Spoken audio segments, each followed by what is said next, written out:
திருச்சிற்றம்பலம். தென்னாருடைய சிவனே போற்றி, எந்நாட்டவர்க்கும் இறைவா போற்றி. அனைத்து இறை அன்பர்களுக்கும் அன்பான வணக்கங்கள்.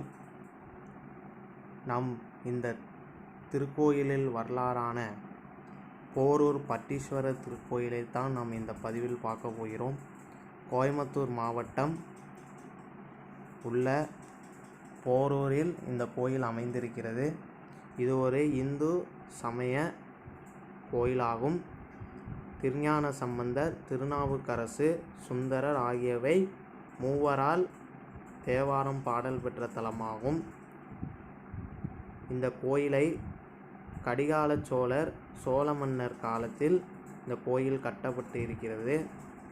இந்த கோயிலுக்கு அருணகிரிநாதர், கச்சியப்ப முனிவர் ஆகியவர்கள் பாடியுள்ள தலமாகும். தமிழர்களுடைய சிற்பக்கலைகள் மிகவும் அழகுமிக்கதாக இந்த கோயிலில் அமைந்திருக்கிறது. இந்த கோயில் அமைந்திருக்கும் இடம் கோயம்புத்தூர் மாநகரிலிருந்து 7 கிலோமீட்டர் தொலைவில் இந்த கோயில் அமைந்திருக்கிறது. இங்கே இந்த கோயிலில் இருக்கும் மூலவர் பெயர் பட்டீஸ்வரர். தாயார் பச்சை நாயகி துளவியோடு அருள் புரிகிறார். இப்பொழுது இந்த திருக்கோயிலுடைய தகவலை தெரிந்து கொள்ளலாம். மூலவர் பெயர் பட்டீஸ்வரர், தாயார் பச்சை நாயகி, தலைவிருச்சம் பிரவா புலி மற்றும் இரவாய் பனை, புளியமரம் மற்றும் பனைமரமாக தலைவிருச்சமாக இருக்கிறது ஆகியவர்தான் இதோடைய பெயர்கள். தீர்த்தம் தெப்பகுளம். சிறப்பான திருவிழாக்கள் என்றால் நாட்டு நடும் திருவிழா.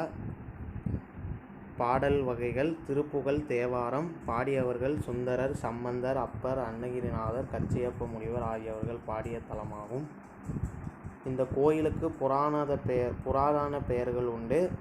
பிப்ப ஆயிரம் என பெயர் உண்டு. பிப்பமாயினமா அரசமரம், ஆயிரம் என்றால் காடு. மேலும் காமதேனுபுரி, பட்டிபுரி, ஆதிபுரி, தட்சன் கைலாயம், தவ சித்தபுரம், ஞானபுரம், சுகமாரபுரம், கையானபுரம், பிரவா நெறி தவம், பசுபதிபுரம், மேல சிதம்பரம் என போல மற்றொரு பெயர்கள் வழங்கப்பட்டிருக்கிறது இந்த பட்டீஸ்வரத்துக்காகும். திருக்கோயிலுடைய வரலாறு. இந்த கோயில் கலிகால சோழன் என்ற சோழ மன்னரால் 2ஆம் நூற்றாண்டில் கட்டப்பட்டது. அதுக்கப்புறமாக 9ஆம் நூற்றாண்டில் சுந்தரர் இந்த கோயிலுக்கு வருகை புரிந்து தேவாரம் பாடியுள்ளார். பின் காலத்தில் பிறகு சோழ பேரரசர் முதல் ராஜராஜ சோழன் ஆட்சியில் இந்த கோயிலில் அஸ்த மண்டபம் மற்றும் மகாமண்டபம் ஆகியவை கட்டப்பட்டது. இந்த கோயிலுக்கு வழங்கப்பட்ட பல நன்கொடைகள் அதில் சுவடுகளாக அச்சிட்டப்பட்டது. அது பின் 17ஆம் நூற்றாண்டு வரை கொங்கு நாட்டு சோழர்கள், கோச்சி பேரரசர்கள், விஜயநாட்டு பேரரசர்கள் மற்றும் நாயக்க மன்னர்கள் ஆட்சி கீழ் பல நன்கொடைகள் இந்த கோயிலுக்கு வழங்கப்பட்டு வந்தது. இந்த கோயில் கனகசபை 17ஆம் நூற்றாண்டில் அழகுதீர் நாயக்கர் கட்டப்பட்டுள்ளார். அதுக்கப்புறமாக 18ஆம் நூற்றாண்டில் 63 நாயன்மார்கள் கொண்டு மண்டபம் கட்டப்பட்டது. 20ஆம் நூற்றாண்டில் கல்யாண மண்டபம் மற்றும் முன்மண்டபம் ஆகியவை கட்டப்பட்டு விமானங்கள் செப்பிடப்பட்டது. இந்த பெயர் வந்த காரணங்கள், பட்டீஸ்வரம் என்ற பெயர் வந்த காரணங்கள். ஒரு சமயம் பிரம்மதேவர் படைக்கும் தொழிலை சோர்வுற்று கண்ணீரற்றமாக விட்டார். இதை அறிந்த திருமால் காமதேனுவை அழைத்து, நீ சிவபெருமானை நோக்கி தவம் செய்து அவருடைய அருள் செய்து பிரம்மருடன் படைக்கும் தொழிலை நீ மேற்கொள்வாயாக என திருமால் கட்டளையிட்டுள்ளார். அப்பொழுது காமதேனு இமயமலையிலிருந்து அணுகி சிவபெருமானுடைய அருளை சித்தமாகவில்லை. அப்பொழுது நாரத முனிவர் தக்க கைலாயத்தை பற்றி சொல்லி காமதேனுடைய கன்றை அது இடத்தில் அடைந்தார். அப்பொழுது அங்கு ஆதிலிங்க மூர்த்தியாக காஞ்சி நதிக்கரையில் இருந்து சிவபெருமானுக்கு திபமும் பாலாபிஷேகம் செய்து தவம் செய்தார். ஒரு நாள் காமதேனுடைய கன்று பட்டி ஆதிலிங்க மூர்த்திக்கு மேல் கட்டியிருந்த புற்றை விளையாட்டுக்கு குட்டிவிட்டதாக கூறியுள்ளனர். தொடர்ந்து அந்த கன்று குன்றில் படி சிவபெருமானுடைய திருமுடியை அடைந்து பற்றுடன் விட்டார். அதை பகற்றமான காமதேனு மிகவும் வருத்தமான போனதில் சிவபெருமானை நோக்கி நோக்கினார்.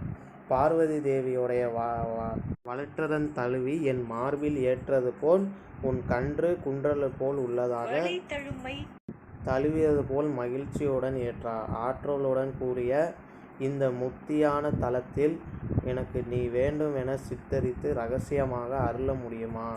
திருக்கருவூரில் அருளச் செய்து நீ என்னை தொடர்ந்து தவம் செய்து என்னுடைய நாட்டிய தரிசனத்தை காணலாம். முன்னிலையில் இந்த தலத்தில் பட்டிபுரம் காமதேனுபுரம் என வழங்கப்பட்டது. எனக்கு பட்டிநாதர் என இந்த ஊரில் திருப்பெயரால் இந்த ஊரில் வழங்கி நான் அருள்கிறேன் என கூறினார். இப்புராணமிக்க செழிப்புடன் வகையில் சிவலிங்கத்தில் திருமுறையில் இந்த குன்றில் படியாக தழுவில் இன்றைய வரையும் காணலாம். இந்த நிகழ்வில் காரணத்தினால் இந்த கோயிலுக்கு இறைவனுடைய பெயர் பட்டீஸ்வரர் என அழைக்கப்பட்டார். பாடல் பெற்ற தலமாகும்.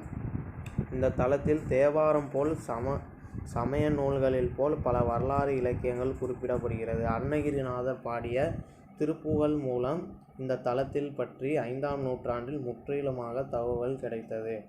சோழ மன்னரில் பூர்ணிக பட்டரில் இந்த சிவாலய வரலாற்றில் இந்த தலத்தில் வாழ்கின்ற மக்களை பற்றி தகவலில் கொண்டுள்ளது. இந்த கோயிலில் நூற்றாண்டுகளில் பழமை வாய்ந்த கல்வெட்டுகள் 1000 வருடங்களுக்கு முன்பு வழங்கப்பட்டு அறிந்து கொள்ள முடியும். திருவிழாக்கள். இந்த திருவிழா என்றால் பங்குனி மாதம் பங்குனி உத்திர விழா மிக சிறப்பாக நடைபெறும். அப்பொழுது கோயில் இருந்த தேர்கள் அலங்காரம் செய்யப்பட்டு வீதி உலாக்கள் நடைபெறும். கோயிலில் பட்டீஸ்வரர் பச்சை நாயகி அம்மன் அருள் புரிந்த தேரில் அருள் புரிவார்கள். அப்பொழுது மக்கள் தேரை இழுத்து இறைவன் இறைமையுடைய அருளை பெறுவார்கள். நாற்று நடும் விழா. தமிழர்களுடைய உழவரில் இன்று வரையும் விடாமல் செய்யும் கொண்டிருக்கும் சடங்காக ஒன்றாக நாற்று நடும் விழாவாக ஆகும். இந்திர விழாவில் சடங்குகள் போல் இது ஒன்றாக காணலாம். நாற்று நடும் விழாவாகும். தமிழருடைய திருவிழா ஆகும்.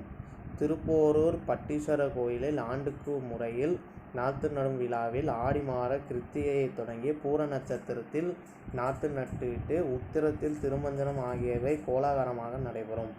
காஞ்சி நடுகரையில் நாற்று நடும் விழாவை செய்து இன்று வரையும் சிறப்பாக நடைபெறுகிறது. கோயிலுடைய சிறப்புகள். இந்த கோயிலில் பட்டி விநாயகர் அரச மரத்தடியில் அரசம்பலத்தான் என சிவபெருமான் வீற்றிருக்கிறார். அதோடு அரச மரத்தில் அடியில் சிவபெருமான் தாண்டவம் புரிகிறார் என கூறப்படுகிறது. இந்த தலத்தில் பிரவாபுலி இரவு பனை என 2 தலைவிருச்சங்கள் உள்ளது. பிரவாபுலி என்றால் புளிய மரம், இரவா பனை என்றால் பனைமரம் ஆகியவை பேருண்டு. இதோடு இங்கே இந்த கோயிலில் பல கோபுரத்தில் மண்டபங்கள் உள்ளது. இந்த கோயில் மண்டபத்தில் ஒன்றிணை செய்யப்பட்ட நடராஜர் சிலையும் உள்ளது. அம்மண்டபத்தில் தூள்களில் அழகிய சிற்பங்களும் மேல்கூரையில் கல்வெட்டுகளாக ஆகியவை சங்கிலி போல் அமைந்துள்ளது. கோயில் திறந்திருக்கும் நேரம் காலை 5:30 மணி முதல் 1 மணி வரை, மாலை 4 மணி முதல் 9 மணி வரை.